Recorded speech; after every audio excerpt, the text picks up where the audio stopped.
A new crisis is unfolding in the Middle East. US President Donald Trump is threatening to bomb Iran, and Russia has just issued a dire warning in response. Yes, Russia. Trump's bombing threat has just created a global crisis that threatens to deepen the alliance between two of the US's most powerful enemies. And if the US isn't careful, we may be seeing the route toward Iran gaining access to nuclear weapons unfold before our eyes. The current tensions trace back to a March 30th interview, where Trump's statements coincided with ongoing US airstrikes against the Houthis in Yemen. This Iranian-backed militant group has disrupted Red Sea shipping since the Gaza conflict began. The Houthis have launched dozens of missile, drone and direct seaborne assaults against commercial vessels in the Red Sea, hijacking at least 3, sinking 2 others, and killing 4 crew members. The US, under Trump, has responded with an overwhelming bombing campaign against Houthi locations in Yemen that have killed at least 61 people since they started on March 15. So, Trump's interview came at a time when tensions were already high between the US and Iran, and what he said only elevated those tensions. When asked about whether US and Iranian officials were talking, Trump refused to elaborate on the issue much further. We do know that the US president has sent a letter to Iran demanding direct negotiations to discuss the country's burgeoning nuclear program. The US doesn't want Iran to have nuclear weapons, which would only reinforce the country's support of groups like the Houthis, while making Iran a bigger threat in the Middle East. Iran, on the other hand, believes it needs nukes to project more regional power and to defend itself against countries like the US. Trump wants to make a deal, but if that doesn't happen, if they don't make a deal, there will be bombing, Trump told NBC News in a phone interview. It'll be bombing the likes of which they've never seen before. There's a chance that if they don't make a deal, I'll do secondary tariffs on them like I did 4 years ago. Trump's twofold threat has caught the attention of multiple nations. The secondary tariffs would be the more reserved of the two options. They would involve the US applying tariffs not on Iran directly, but on any country that does business with Iran. Those countries would have to pay tariffs, likely in the 25 to 50% region, on any goods they export to the US if they buy oil from Iran. Far more worrying is the threat of bombing, and to many it seems like a threat Trump may just carry out. He's already bombing the Houthis in Yemen, with the US also recently announcing that the USS Carl Vinson is en route to the Middle East to join the USS Harry S. Truman in that bombing campaign.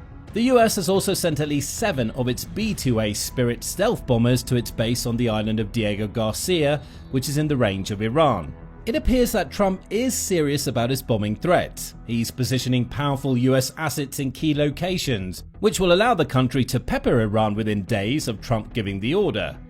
And Iran either comes to the table, or the US responds with what can only be an act of direct war. That war may be coming sooner than you might think. Iran's response to Trump's letter came from its president, Masoud Pezeshkian, who said, "We don't avoid talks. It's the breach of promises that has caused issues for us so far." In other words, Iran isn't going to deal with the US directly. It doesn't trust America to follow through on its promises, though they have signaled an openness to indirect negotiations rather than face-to-face talks with Trump. And Trump's threats also brought an unexpected participant into the game: Russia. 2 days after Trump issued his bombing warning, Russia warned that any such attacks would have catastrophic consequences. Russia's foreign minister, Sergei Ryabkov, outlined his country's response. "Threats are indeed being heard. Ultimatums are also being heard," Ryabkov told the International Affairs Journal. "We consider such methods inappropriate. We condemn them.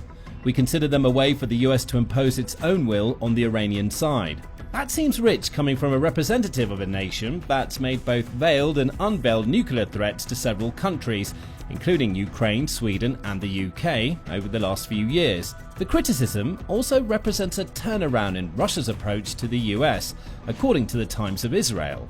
Russia has, for the most part, refrained from sharp criticism of Trump, with whom Russian President Vladimir Putin has moved quickly to repair relations in a rapprochement viewed with concern by Ukraine and its European allies, the outlet says. Directly opposing the US and its bombing threats shows us that Russia is willing to choose a side in the emerging Middle East conflict, and it's not with the US. The Kremlin has offered to mediate discussions between the US and Iran, but that might not mean much to Trump. He wants to speak to Iran directly, with no intermediaries, whereas Iran won't have anything to do with discussions directly with the US. A powder keg is forming, and now Russia is getting involved in the fight between the US and Iran. But why exactly does Russia care? After all, it has its hands full with the Ukraine war right now. That war, which has raged for more than 3 years, has already cost Russia over 918,000 of its soldiers and has left the country's military massively depleted. Russia getting involved in the Iran issue, as it seems to be implying it will with its statement about catastrophic consequences, would surely stretch the country's military too thin. However, it's the Ukraine war that reveals the reason why Russia cares. That war has deepened the ties between Iran and Russia to the point where the two countries are closer than ever. Since Putin launched his February 2022 invasion of Ukraine, Iran has been among Russia's top supporters. It's certainly cooperating with Russia on a military level previously unseen. That's according to the Stimson Center, which reports that Iran provided Russia with around 400 surface-to-surface ballistic missiles between February 2022 and March 2024. Most of those missiles come from Iran's Fateh family of munitions, which have ranges between 186 and 434 miles. That type of range enables Russia to conduct the constant missile bombardment it's conducted against Ukrainian cities and energy infrastructure over the last few years. Those missile transfers marked a turnaround in Iran's cooperation with Russia.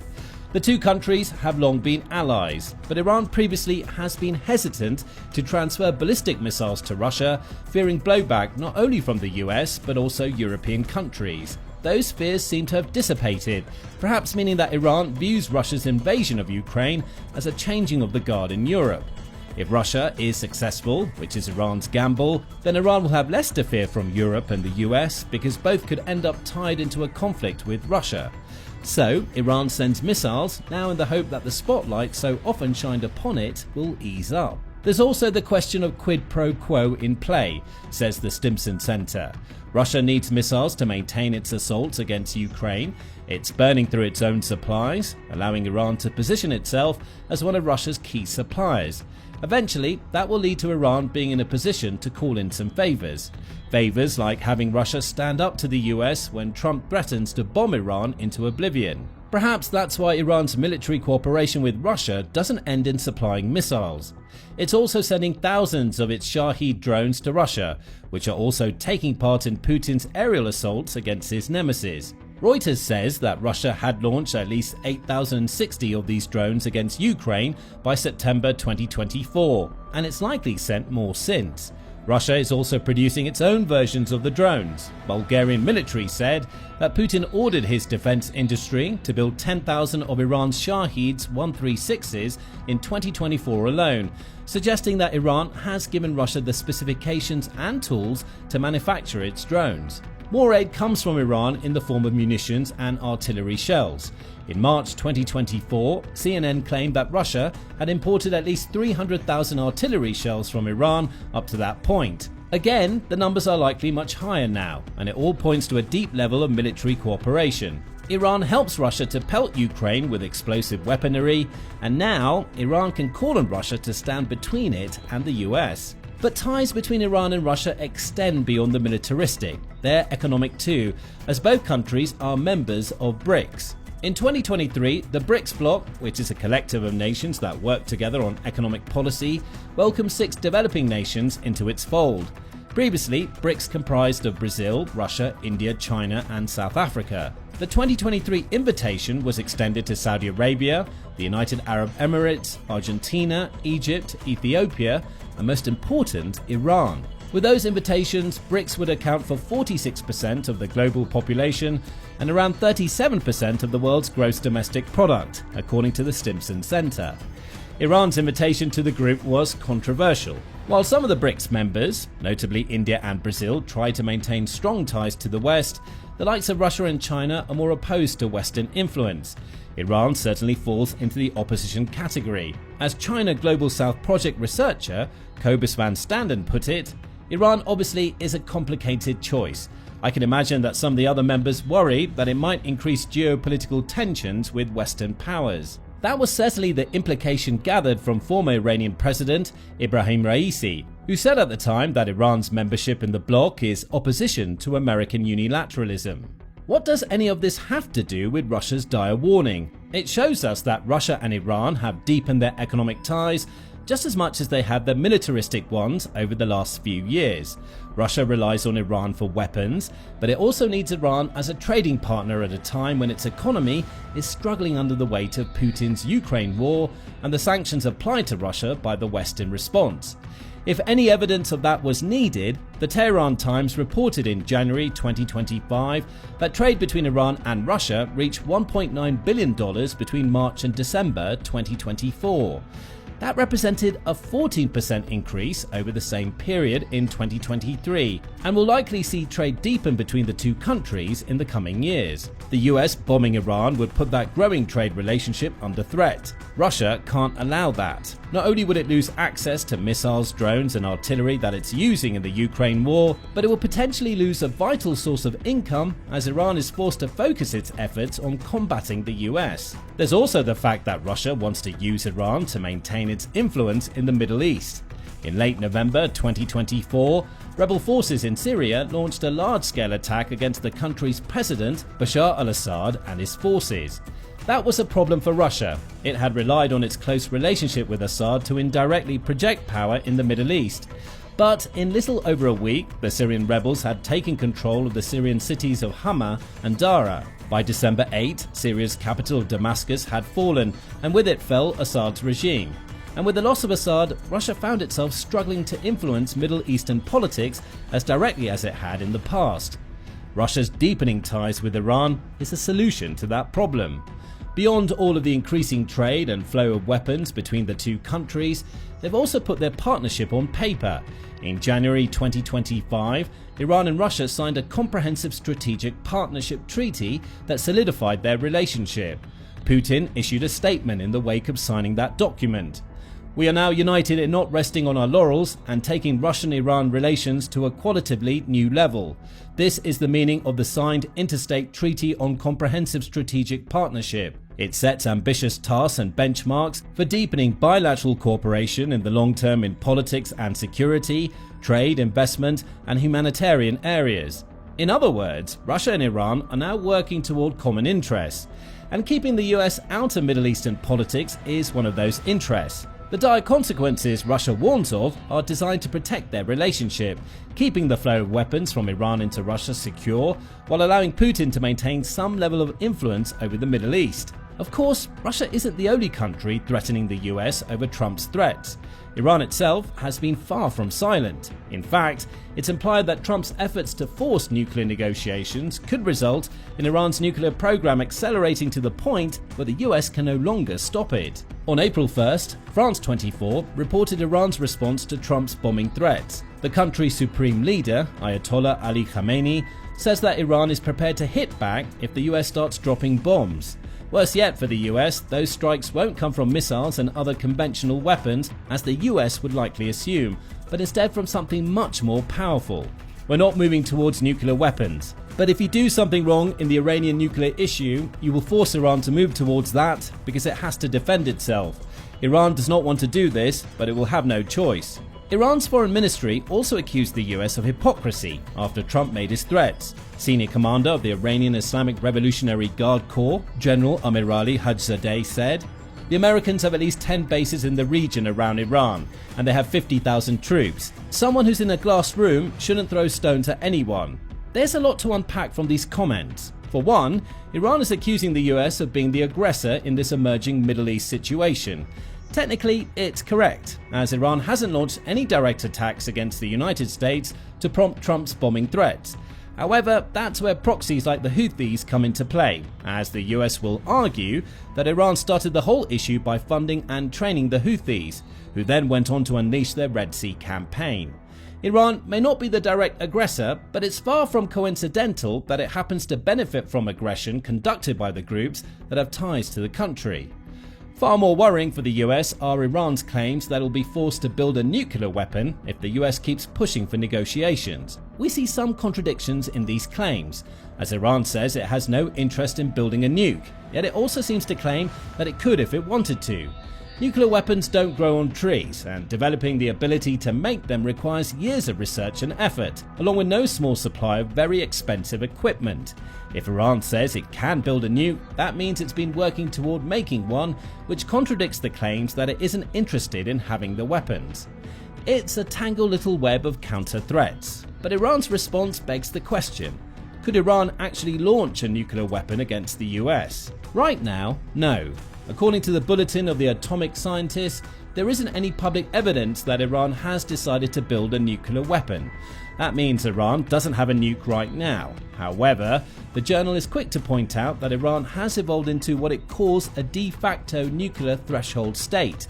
It's on the verge of building a nuclear bomb, and it has the equipment to do so and is enriching uranium for that purpose. So, Iran may not have a nuke yet, but it could make one very quickly if it wanted. How quickly? A lot of that depends on its uranium enrichment work and the availability of the right centrifuges. Iran Watch says that it would take Iran just 2 weeks to enrich enough uranium to 60% to build between 5 and 8 weapons. Those nukes wouldn't be perfect, as modern nuclear weapons tend to use uranium enriched to 90%.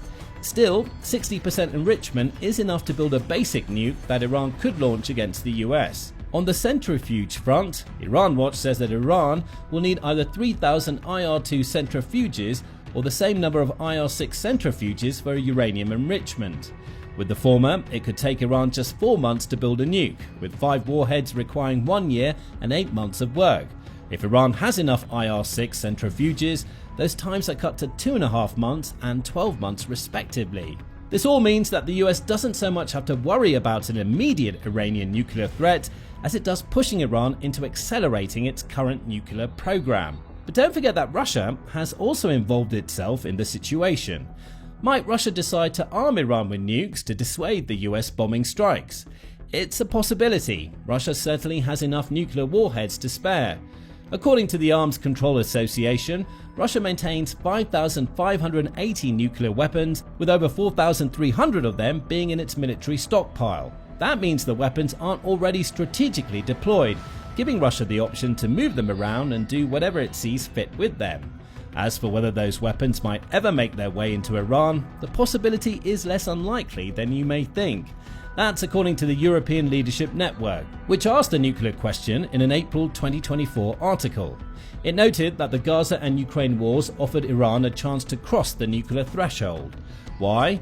Because Russia no longer sees Iran as a threat, given that both of those wars have deepened the ties between the two countries. Ultimately, Russia could see arming Iran with nukes as a means of controlling the country, claims the network. A nuclear-armed Iran will be economically and politically isolated. This will enable Russia to have more control over Iran, especially its economic resources such as oil and gas. So Putin may be playing a long-term game here.